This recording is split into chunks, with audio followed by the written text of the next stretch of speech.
দেশে ক্যাশলেস লেনদেন আরও করতে আগামী ১ জুলাই থেকে সারা দেশে বাধ্যতামূলকভাবে চালু হচ্ছে সর্বজনীন লেনদেন ব্যবস্থা বাংলা কিউআর। বাংলাদেশ ব্যাংক জানিয়েছে, একক এই কিউআর ব্যবস্থার মাধ্যমে ডিজিটাল লেনদেনের স্বচ্ছতা বাড়বে, কমবে নগদ টাকার ব্যবহার ও প্রতারণার ঝুঁকি। বাংলাদেশ ব্যাংক কার্যালয়ে আয়োজিত বাংলা কিউআর ক্যাম্পেইন এর উদ্বোধনী অনুষ্ঠানে কেন্দ্রীয় ব্যাংকের কর্মকর্তারা এসব তথ্য জানান। কর্মকর্তারা জানান, এটার মাধ্যমে কেনাকাটা করলে আসলে সবাই উপকৃত হবেন, আর ভবিষ্যতে আমরা ক্যাশলেস সোসাইটি করার একটা চিন্তা ভাবনা আছে আমাদেরকে, যাতে করে ক্যাশ ট্রানজ্যাকশন কম হয়। সবার জন্য এটা আমরা মনে করি যে সবার জন্য এটা সহজলভ্য হবে। আগামী 1 তারিখ থেকে এটা কম্পালসারি সবার জন্য।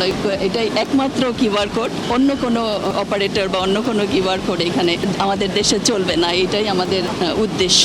নতুন এই নিয়মের ফলে ছোট থেকে বড় সব ধরনের ক্যাশলেস লেনদেন সহজ হবে। এখন থেকে একজন বিক্রেতার দোকানে নগদ, বিকাশ, রকেট বা বিভিন্ন ব্যাংকের জন্য ভিন্ন ভিন্ন কিউআর কোড ঝুলিয়ে রাখতে হবে না। একটি মাত্র সর্বজনীন বাংলা কিউআর ব্যবহার করেই যে কোনো গ্রাহক সহজে তার পেমেন্ট সম্পন্ন করতে পারবেন।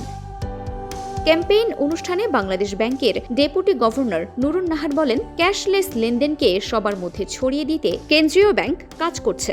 আর ভবিষ্যতে আমরা ক্যাশলেস সোসাইটি করার একটা চিন্তা ভাবনা আছে আমাদেরকে, যাতে করে ক্যাশ ট্রানজ্যাকশন কম হয়। ডিজিটাল এই পদ্ধতিতে লেনদেন বাড়লে টাকা ছাপানোর খরচ যেমন কমবে, তেমনি আর্থিক খাতে স্বচ্ছতা বৃদ্ধি পাবে। অনুষ্ঠানে আরেক ডেপুটি গভর্নর হাবিবুর রহমান জানান, ফুটপাত থেকে শুরু করে বড় বড় শপিং মল সবখানেই নগদ টাকার লেনদেনের ঝুঁকি কমাবে এই বাংলা কিউআর। এর মাধ্যমে দেশের রাজস্ব আয়ও বাড়বে বলে আশা প্রকাশ করেন তিনি। তবে ডিজিটাল লেনদেনের ক্ষেত্রে নিরাপত্তার বিষয়ে সবাইকে সচেতন থাকার আহ্বান জানান কর্মকর্তারা। ব্যাংক লেনদেনের নিরাপত্তা বৃদ্ধি হবে, পাশাপাশি আমাদের জিডিপির আয়তন, জিডিপির আকারও বৃদ্ধি পাবে, কারণ লেনদেনগুলা রেকর্ডেড হবে, লেনদেনগুলা লিপিবদ্ধ আকারে আমরা পাবো। আগে যেটা ইনফর্মাল লেনদেন ছিল সেটার হিসাব হয়তো আমরা অতটা পেতাম না। সেক্ষেত্রে আমাদের অর্থনৈতিক কর্মকাণ্ড যেমন জোরদার হবে, আমাদের নিরাপত্তা যেমন নিশ্চিত হবে, আমাদের সহজলভ্যতা এবং সহজ যে ট্রানজ্যাকশন করা যায় সেটাও নিশ্চিত হবে।